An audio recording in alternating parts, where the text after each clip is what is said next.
Baik pemirsa TVR Parlemen dimanapun Anda berada, sebagaimana dilaporkan oleh Menteri Keuangan pada rapat Komisi 11 kemarin bahwa jumlah utang yang jatuh tempo pemerintah di tahun depan ditetapkan 800 triliun rupiah. Nah ini kemudian menjadi sangat fantastis karena jika dibandingkan dengan tahun ini, utang yang dibayarkan itu 400 triliun, artinya 2 kali lipat kenaikan dibandingkan utang tahun ini. Nah ini kemudian menjadi polemik karena di tahun mendatang tentu ada banyak program-program pemerintah yang sedang dicanangkan seperti misalnya program pembangunan IKN dan juga program makan siang gratis. Nah tentu untuk menjawab hal ini saya sudah bersama dengan anggota Komisi 11 DPR RI Bapak Martias Markus Mekeng dari fraksi Partai Golkar. Pak, terkait dengan rasio utang yang dibayarkan ini mungkin dari Komisi 11 gimana Pak melihat itu? Mungkin Ya, yang pasti kalau memang hutang jatuh tempo, kita harus melunasi utang itu. Melunasi utang itu kan ada berbagai macam cara. Ada dari sumber penerima negara atau dari kita menerbitkan surat utang baru lagi. Nah ini tinggal kita melihat kemampuan penerimaan pajak pada tahun depan. Kalau penerimaan pajaknya tidak bisa terlalu optimis, tentunya pemerintah harus menerbitkan kembali surat utang gitu. Nah, kalau menerbitkan surat utang kembali, artinya posisi surat utang itu tidak berubah. Artinya kalau dia jatuh tempo 800 triliun, terbitkan juga 800 triliun, tentunya posisi utangnya sama. Nah, jadi tinggal nanti pemerintah harus mengatur cash flow-nya. Dan kita tidak boleh fail dalam membayar surat utang itu. Karena itu masalah kepercayaan. Dan ini masalah manajemen cash flow aja. Dan tiap tahun juga pasti kita harus membayar hutang. Gitu. Oke Pak, terkait dengan target pembangunan di tahun mendatang mungkin ini akan mengganggu atau mungkin ada hal lain yang perlu dijadikan prioritas lain Pak? Ya kalau menurut hemat saya ya dengan postur anggaran yang disampaikan memang ada pengeluaran untuk pembangunan IKN yang cukup besar kalau tidak salah 29 triliun. Terus juga tentunya kan ada program presiden yang baru, program makan siang gratis. Nah saya melihat ada program efisiensi yang dilakukan oleh pemerintah dengan memotong anggaran-anggaran di setiap departemen.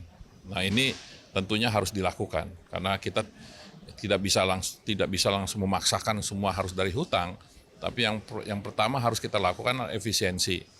Dengan lakukan efisiensi saja kita melihat bahwa defisit anggaran itu sudah cukup tinggi.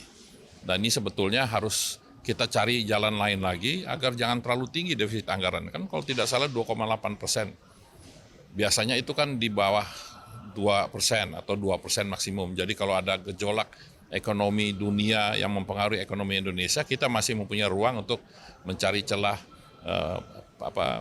penerimaan untuk agar pembangunan tetap berjalan. Tapi kalau udah dimentokin 2,8, saya agak khawatir kalau sampai terjadi ada gejolak di ekonomi dunia karena perang ini kan belum berakhir. Dan perang berakhir ini dampaknya kan sangat besar dari sisi jalur transportasi yang semakin tinggi, harga minyak juga semakin tinggi, dolar juga semakin ini akan mempengaruhi terhadap APBN kita. Jadi kalau hemat saya, program pertama yang harus dilakukan oleh pemerintah adalah melakukan efisiensi dari anggaran-anggaran yang ada agar program Pak Prabowo itu bisa tetap dilaksanakan. Ya, Pak, terakhir Pak terkait dengan penerimaan pajak kan ini kan satu aspek yang cukup besar dalam APBN kita. Mungkin ke depan dari sisi penerimaan pajak apa sih dari Komisi 11 terutama terkait? Ya yang pasti harus melakukan program ekstensifikasi dan intensifikasi. Nah kita kan WP kita kan harus diperluas. Tentunya juga tidak boleh pajak ini akan membebani kehidupan masyarakat. Nah terus juga kayak pengenaan pajak-pajak yang berlebihan juga itu akan berpengaruh terhadap masyarakat. Oleh karena itu ya pemerintah harus melakukan ekstensifikasi, program ekstensifikasi, memperluas wajib pajak yang ada sehingga penerimaan kita bisa optimal. Baik Pak, terima kasih atas waktunya. Terima kasih ya. Oke. Baik pemirsa, demikian wawancara saya dengan anggota Komisi 11 DPR RI, Bapak Melkias Markus Mekeng. Tadi disampaikan bahwa Komisi 11 mendorong pemerintah untuk melakukan efisiensi pengelolaan anggaran agar kemudian nantinya pajak yang dihimpun oleh Kementerian Keuangan itu bisa mengakomodir utang jatuh tempo sebesar 800 triliun rupiah. Lalu juga tadi disampaikan bahwa Komisi 11 sangat mendukung pemerintah untuk melakukan perluasan wajib pajak karena kita ketahui bersama bahwa pajak merupakan sumber utama pendapatan negara yang kemudian ini menjadi modal dasar dalam pembangunan Indonesia di tahun mendatang. Baik, demikian yang dapat saya laporkan langsung dari Gedung DPR RI Senayan Jakarta. Saya kembalikan ke rekan saya di studio.